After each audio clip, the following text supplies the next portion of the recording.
The text arrived at 6:47 a.m. on November 15th while I was reviewing my escape timeline for the 100th time.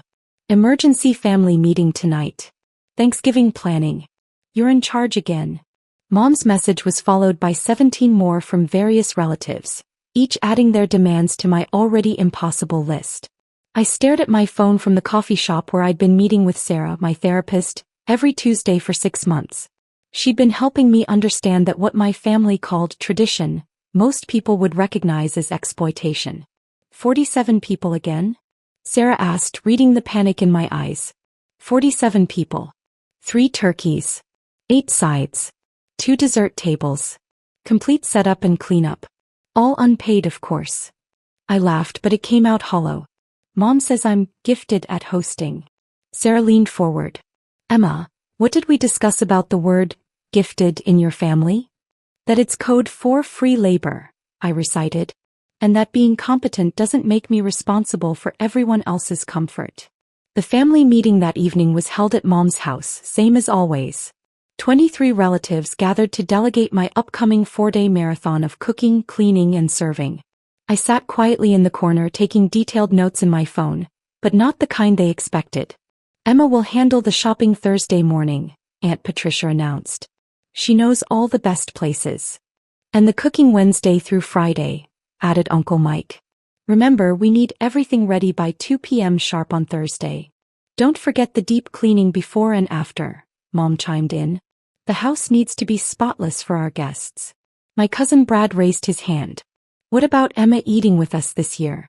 She was in the kitchen the whole time last year. The room erupted in laughter. Emma loves cooking for everyone, Mom explained. She gets more joy from serving than eating. Right, sweetie? I looked up from my phone where I'd been documenting every assignment, every expectation, every assumption about my willingness to sacrifice my entire holiday weekend. Absolutely, Mom. I lived to serve. More laughter. They thought I was being enthusiastic.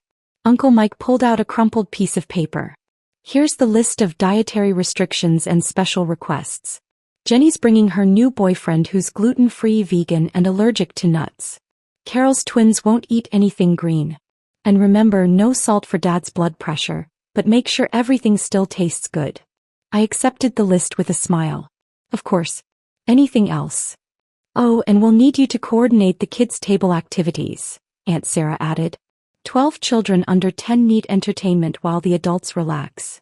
Entertainment, crafts, and snacks, Patricia clarified. But quiet activities. We don't want noise during football. I nodded enthusiastically while mentally calculating. 120 hours of work over 4 days, serving 47 people, managing a dozen children, accommodating 23 different dietary preferences, all while receiving exactly 0 help and 0 compensation. You're so lucky to have such a giving daughter, Brad's wife told my mother. I wish I had someone to handle all our holiday stress. Emma's special that way, Mom beamed. She's never been interested in her own life anyway. No husband, no children, no real responsibilities. This gives her purpose. The meeting ended with hugs and gratitude directed at my mother for raising such a selfless daughter. I collected my assignments, promised to send everyone the detailed timeline by Saturday, and drove home to my empty apartment. But instead of opening my laptop to create their timeline, I opened my travel booking app. The conversation with Dr. Sarah 3 weeks earlier had been a turning point. Emma, I want you to imagine something. What would happen if you just didn't show up? They'd be furious. Thanksgiving would be ruined. 47 people would be disappointed. And then what? I'd stared at her, realizing I'd never thought past the immediate crisis. I don't know. They'd figure it out, she'd said gently. They're all adults. They'd order pizza, go to restaurants, cook their own food. Life would continue. But they're counting on me. They're counting on you to sacrifice yourself for their comfort. That's different than depending on you. Now, sitting in my apartment with 47 people's expectations weighing on my shoulders, I remembered her words. They'd figure it out. The flight to Paris was $847. Direct.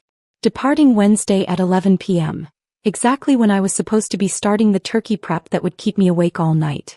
I clicked book now. The next morning I sent my usual detailed timeline to the family group chat.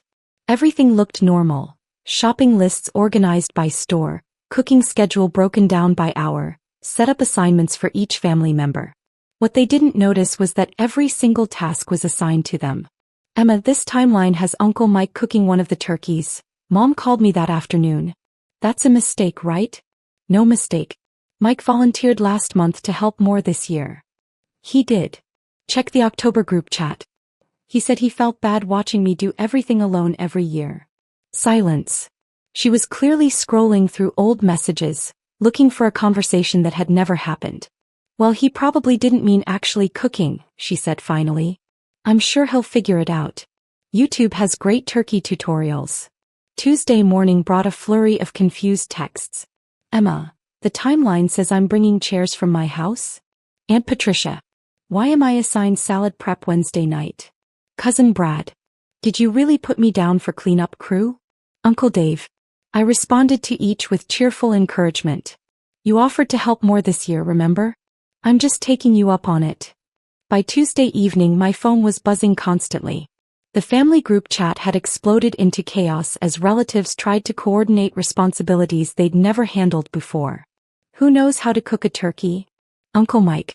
How many pounds of potatoes for 47 people? Aunt Carol. What time do stores open Wednesday? Cousin Jenny. Where does Emma usually buy the dinner rolls? Mom. I muted the group chat and continued packing. 3 changes of clothes, my passport, and the novel I'd been too busy to read for 6 months. Wednesday morning I sent one final message to the group. Running some last-minute errands. See everyone tomorrow. So excited to finally relax and enjoy Thanksgiving with the family. Then I drove to the airport. My phone buzzed continuously during the flight delay, but I kept it on airplane mode. As we pushed back from the gate at 11:23 p.m., I wondered what was happening in Mom's kitchen. Were they panicking yet? Had someone figured out that 3 turkeys needed to be started hours ago? I ordered a glass of wine and opened my book. The flight attendant dimmed the cabin lights as we reached cruising altitude. Below us, America disappeared into darkness. Somewhere down there, 47 of my relatives were probably discovering what Thanksgiving planning actually required. When we landed in Paris Thursday afternoon, I finally turned my phone back on. 137 missed messages. 49 missed calls. 17 voicemails. I scrolled through the chaos chronologically. 11:47 p.m. Wednesday. Emma, where are you? The turkeys need to go in the oven. Mom. 12:23 a.m. Thursday. Emma, call me now. Nothing is prepared. Mom. 1:15 a.m. The turkeys are frozen solid. How long do they take to thaw? Uncle Mike. 2:46 a.m. Emma, this isn't funny anymore. People are arriving in 12 hours. Aunt Patricia. 6:30 a.m. Where the hell are you? Dad. 8:15 a.m. Emma's car isn't at her apartment. Something's wrong. Brad. 9:42 a.m. Should we call the police? Mom. 10:30 a.m. Boston Market is closed. Grocery stores are closed. Everything's closed. Uncle Dave. 11:18 a.m. 47 people are coming in 3 hours and we have raw turkeys. Aunt Carol. 12:45 p.m. First guest just arrived. We're serving them crackers in panic. Jenny. 1:30 p.m. Emma, if you're reading this, we're sorry. Please come back. We'll order pizza. Mom. 2:15 p.m. Pizza places are closed too. It's Thanksgiving. We have 47 people and 3 bags of frozen vegetables. Patricia. I sat in the Charles de Gaulle airport, reading about my family's first lesson in event planning. The voicemails were even better. Mom crying. Dad shouting. Uncle Mike admitting he'd never cooked anything more complicated than toast. Aunt Patricia demanding to know how I always made it look so easy. The final message had arrived 20 minutes ago. Emma, I don't know where you are, but you've made your point. We never realized how much you did. Please call when you get this. We love you. We need you. Mom. I took a screenshot of the message thread and texted it to Sarah with a note. Currently in Paris. Strategy worked perfectly. She responded immediately. How do you feel? I looked around the bustling airport, then at my phone full of frantic messages from people who'd spent 15 years taking my labor for granted. Free. The hotel I'd booked was a tiny place in Montmartre. run by an elderly woman named Madame Dubois who spoke perfect English but pretended not to understand when I tried my terrible French. She served me coffee and pastry while I told her about my strategic Thanksgiving escape. Americans and their holidays, she laughed. So much stress about one meal. In France, if someone doesn't want to cook, we say, bon, we'll eat bread and cheese. Life continues. My family acts like Thanksgiving will end Western civilization if I'm not there to manage everything. And did it? And civilization? I checked my phone. The group chat had finally gone quiet around 4 p.m. with Uncle Mike's message. Ordered Chinese food for everyone. Actually pretty good. Emma, wherever you are, we owe you an apology. Apparently they survived on Chinese takeout, I told Madame Dubois. Magnifique. Problem solved. You are free to enjoy Paris. That evening I walked along the Seine with a glass of wine and my book. My phone buzzed occasionally with new messages, but they'd shifted from panic to reflection. Family members were starting to understand what they'd put me through for 15 years. I never realized you spent 3 days straight cooking for us, Aunt Patricia. How did you manage 12 kids plus all the food every year? Jenny. We should have been helping you, not just showing up to eat. Brad. I'm embarrassed about how we treated you. You deserved better. Mom. Friday morning I called Sarah from a cafe near the Louvre. How was your first day of freedom? She asked. Incredible. And terrifying. I keep waiting for someone to need something from me. That feeling will fade. You've trained yourself to be constantly available to everyone else. Learning to prioritize your own needs takes practice. The family's having a group conversation about next year. They want to rotate hosting duties and create actual committees for food, setup, and cleanup. How does that make you feel? I watched Parisians walking past the cafe, living their lives without managing anyone else's comfort. Proud of them for learning. And angry that it took abandoning them for them to respect my time. Both feelings are valid. They want me to call them. To talk things through, and plan a better system for Christmas. What do you want? I'd been asking myself that question all morning. For 32 years my wants had been irrelevant. Family needs came first. Now suddenly I had permission to consider my own preferences. I want to finish my vacation. I want to come home to boundaries that stick. And I want them to prove they can manage a holiday without me before I agree to participate again. Those sound like healthy goals. I'm scared they'll go back to the old patterns once I'm home. They might try. That's why you need to be prepared to leave again if necessary. Saturday afternoon I video called my family from my hotel room. All 23 relatives had gathered at Mom's house for what they called a family accountability meeting.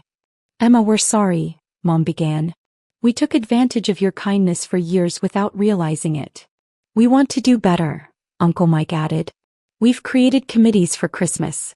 Food, decorations, cleanup, kids' activities. Everyone has assignments. And we're hiring a cleaning service, Aunt Patricia announced. No one person should handle all that work. Brad held up a notebook.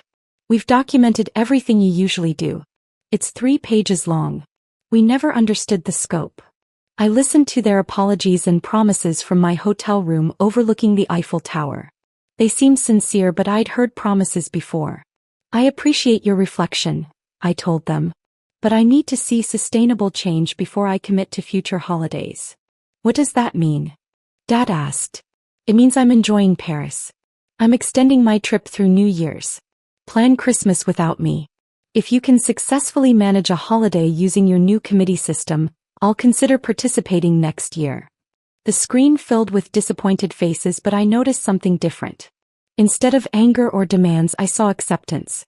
Maybe even respect. We understand, Mom said quietly. We have work to do to earn your trust back. After the call, I walked to a nearby brasserie for dinner. The waiter seated me at a small table with a view of the street, and I ordered wine and steak frites without consulting anyone else's dietary restrictions. My phone buzzed with a text from Sarah. How did the family call go? Better than expected. They're planning Christmas without me. How does that feel? I thought about it while watching Parisians enjoy their Saturday evening. Like freedom. And like the beginning of something healthier. The next 3 weeks in Paris passed quickly. I took cooking classes, visited museums, and read 5 novels. Most importantly, I practiced saying no to small requests from strangers. declining to help lost tourists, refusing to give directions I wasn't sure about, letting other people solve their own problems. Every few days the family group chat updated me on their Christmas planning progress. The committees were actually working. Uncle Mike had successfully cooked a practice turkey. Aunt Patricia had researched party rental companies. Jenny had organized activities for the kids. "We might actually pull this off," Mom texted on December 20th.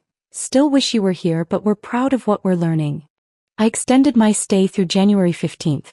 On Christmas Day I video called the family dinner. 43 relatives were seated around 3 properly set tables. The food looked good. The kids were entertained. No one looked stressed. "How was Christmas morning?" I asked. "Chaotic but fun," Uncle Mike admitted. "The turkey was only slightly dry. We burned the rolls," Jenny laughed. "But everything else turned out great. And cleanup only took 2 hours with everyone helping," Brad added. Mom looked directly into the camera. "Emma, we did it. We planned and executed a holiday without exploiting anyone. We're proud of ourselves, but mostly we're grateful for everything you taught us." "You didn't teach us," I corrected gently. "You had to learn it yourselves." When I finally returned home in January, I found 17 thank you cards in my mailbox. Each family member had written a personal apology and commitment to better boundaries. The first family gathering after my return was Uncle Mike's birthday in February. I arrived to find assigned tasks posted on the refrigerator, professional cleaning already completed, and relatives working together in the kitchen. "Emma." Aunt Patricia hugged me. "You're just in time for cake. We've got everything handled." I sat at the table as a guest for the first time in 15 years. Someone else served dinner. Someone else coordinated the kids' activities. Someone else managed cleanup. "How does it feel?" Mom asked, sitting beside me. "Strange. Good strange. We've been talking about doing a group trip to Paris next fall," she continued. "To thank you for teaching us about boundaries. Would you help us plan it?" I smiled and shook my head. "I'd love to join you. But you'll need to plan it yourselves." She laughed. "Fair enough. We're still learning." As I drove home that evening, I realized something had fundamentally changed. My family had learned to function without my constant management. More importantly, I'd learned that my worth wasn't tied to my usefulness. Sometimes the only way to teach people to value you is to remove yourself from their lives until they learn to appreciate what you provided. Sometimes the greatest gift you can give is your absence. The smoke alarm that went off during my escape had been the sound of their old expectations burning. What emerged from those ashes was something better. A family that could take care of itself and a daughter who finally understood that her needs mattered too. My phone buzzed with a message from Sarah. "How was the birthday party?" "Perfect. I was a guest instead of staff." "How does that feel?" I pulled into my driveway and looked up at my own apartment. My sanctuary, my space, my life that I'd finally learned to protect. Like coming home to myself.